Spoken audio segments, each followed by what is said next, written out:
David Parrish, City Manager of Greensboro. He's actually in the Melbourne Municipal Office Building. I am not really outside of it. It's just a virtual background. How are you doing, David? Doing well. How are you? I'm doing great, really, surprisingly well with all of this. Missing a lot, but I'm really grateful for everything that the city and our local institutions and businesses are doing to keep as much going that is. So tell us kind of what's going on at the city right now. So most of all of our facilities are closed to the public.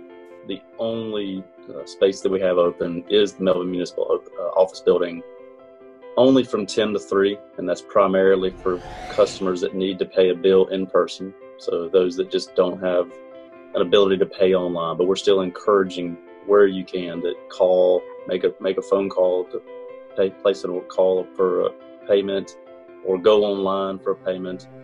But all of our other facilities are closed, and that's to protect our employees, but also protect the public, so that we can limit as much interaction as possible between our staff and the public. So there's still a lot of interactions that are taking place, but we felt like that was important earlier on in this process to just try to minimize it as much as possible.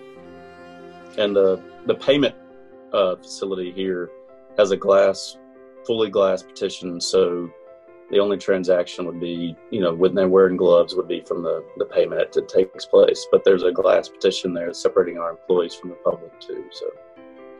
And of course, city services like water and trash collection, all of that continues as normal.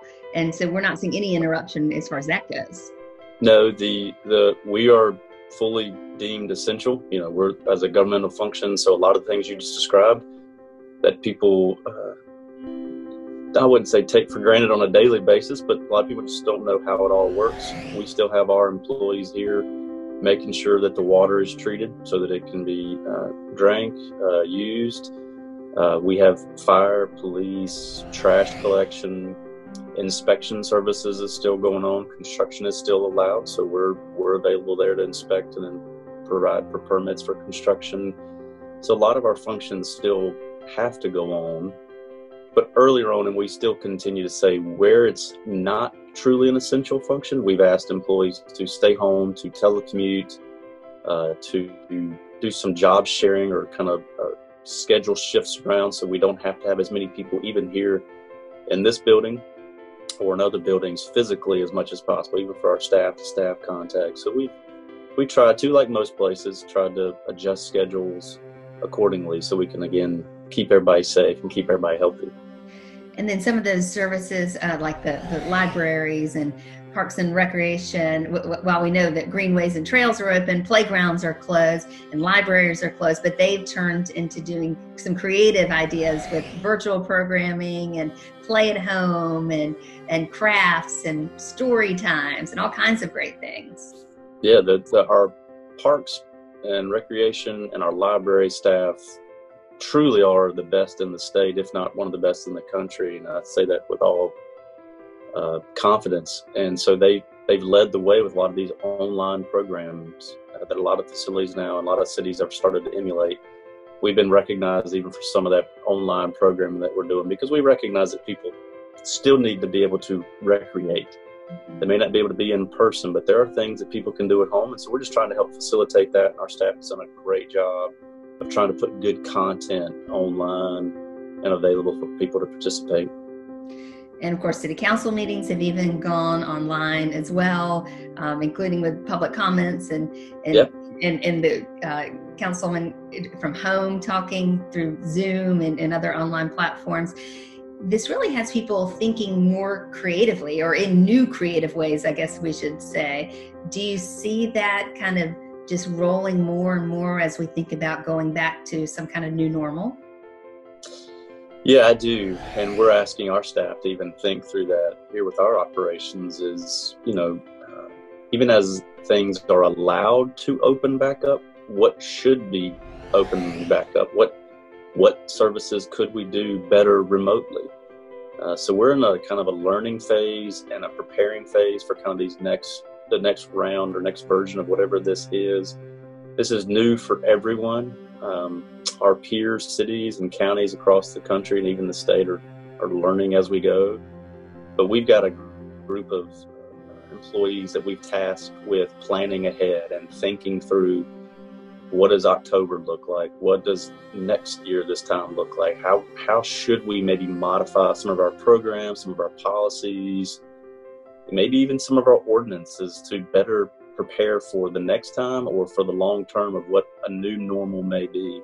So we're thinking through those, and it's caused us to really test a lot of platforms that maybe we wouldn't have tested before. Like you just said, a lot of virtual meetings, a lot of ways we can offer things online. Some of the in-person things, when we get back to it, they won't all go away, but there are things that maybe are better off being provided in a virtual aspect. And so I think it's caused us to kind of rethink, how do we provide services?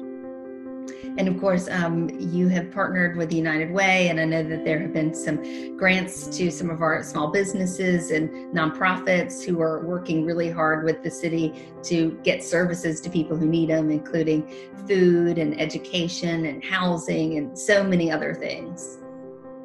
Yeah, we've partnered with United Way. Some of our staff are working on that task force to help kind of make some of the funding decisions and recommendations.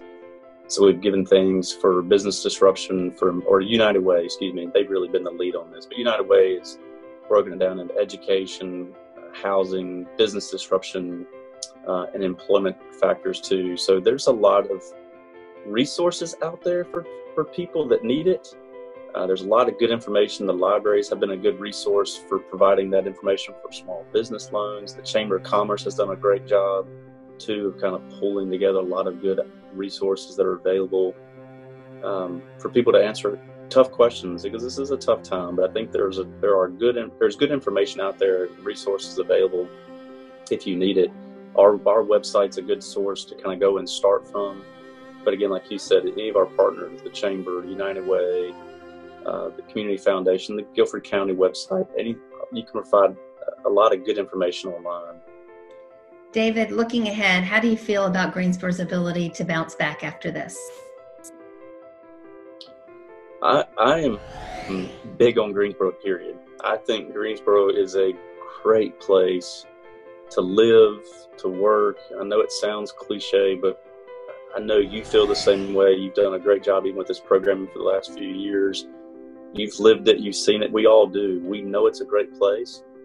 And I think that Greensboro is going to be in a good position after this. I think the community has shown its ability through other tragedies and other disasters in the past to come together and to stay together and work to kind of make it through. And I think I expect no less from this.